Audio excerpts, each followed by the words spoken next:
Uşaq sizin əşyalarınızı öz oyunları üçün götürəndə nə etmək lazımdır? Uşaqlar böyüklər kimi olmaq istəyirlər.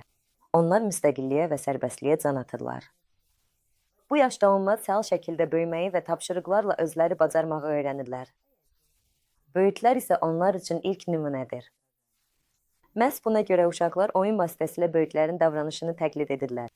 Uşaqlar oyun zamanı özlərinə yeni rollar və bacarıqlar sınaqdan keçirirlər. Məsələn, onlar işlədiklərini və ya kompüter arxasında oturduqlarını oynayırlar, klavişlərə basırlar, ana-bala oyunları oynayırlar, gündəlik həyatı təqlid edirlər. Onlar mağaza oynayır və müxtəlif rollarda özlərini sınayırlar. Çox vaxt uşaqlar böyüklərin geyimlərini götürüb oyun zamanı onları geyinirlər. Buna necə yanaşmaq lazımdır? Uşağa sizi təqlid etməyi qadağan etməyin, amma çalışın ki, bu təhlükəsiz şəkildə baş versin. Yəni, əsl kompüteri oyuncaq və ya köhnə işləməyən bir notebookla əvəz etmək daha yaxşıdır.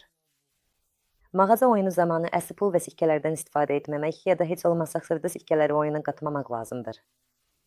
Böyüklərin geyimini geyinməyə icazə vermək olar, amma yalnız bəzi elementləri, yəni sizə heyif olmayanları seçmək lazımdır.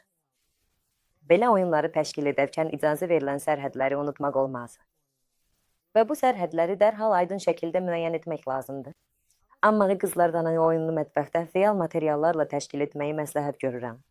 Əsi qazanlar, süngərlər, su dəsmallar, uşaq geli və sabunu. Bunlar uşağı məişət işləri ilə tanış etmək üçün əla vasitədir. Və çox tezliklə balanız sizə mətbəxdə və ev işlərində kömək edə biləcək.